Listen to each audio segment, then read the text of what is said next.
Pelajaran Awaludin Marifatullah Awal Agama Mengenal Allah. Bab 18 Diam Bagian 1. Para arif billah yang tidak hanya sekedar mengenal tetapi juga mengerti akan kedudukan atau martabat Allah, tentu mereka itu telah karam pada lautan, ahadiyah Allah subhanahu wa ta'ala.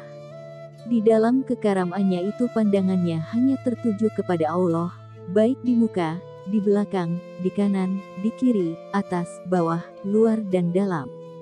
Setiap waktunya selalu bersama Tuhannya baik di dalam suka maupun duka, baik dalam keramaian maupun dalam kesendiriannya. Tidak banyak orang lain mengetahui tentang rahasia di dirinya, walaupun ia senantiasa berkumpul di dalam suatu keramaian tetapi hatinya hanya bersama Tuhannya.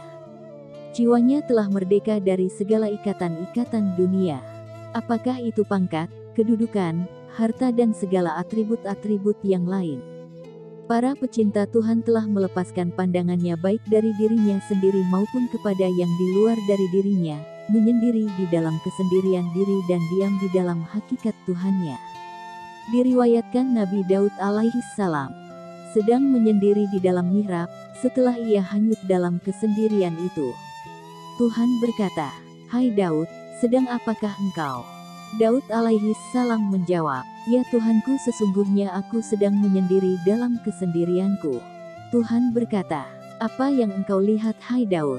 Daud alaihi salam menjawab, "Aku pandang akan diriku dalam musyahadah bahwa tidak ada Daud yang ada hanya aku, dan kupandang lagi lebih dalam, tidak ada aku yang ada hanya engkau ya Rob."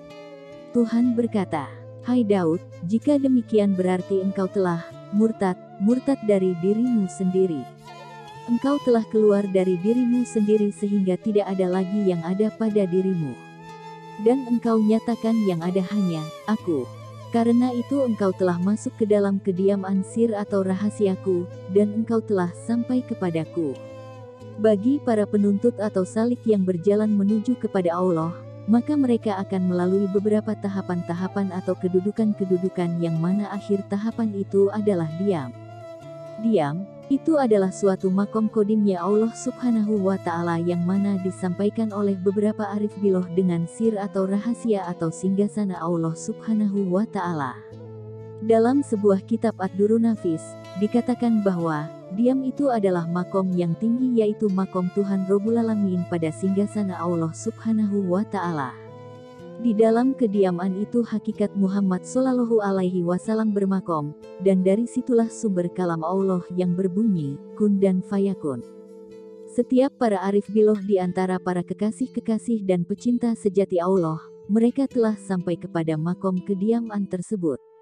Makom yang mengangkat derajat dan martabatnya kepada insan kamil mukamil dan berkedudukan sebagai waliullah yang senantiasa tidak pernah alfa dari mengingat Allah baik dalam kesendiriannya maupun dalam keramaiannya. Adapun untuk sampai pada makom tersebut, tahapan-tahapan yang harus ditempuh dalam pengembaraan spiritualnya adalah: 1. Fana fil mursyid, lebur dalam ketaatannya dan kecintaannya kepada mursyid. 2. Fana fi rasul, lebur dalam ketaatannya dan kecintaannya kepada Rasul. 3. Fana filah, lebur dalam ketaatannya dan kecintaannya hanya kepada Allah subhanahu wa ta'ala. 4. Baqo billah, terbuka hijab atau tirai kedirian sehingga sir atau rahasianya bersatu dengan kebenaran Allah.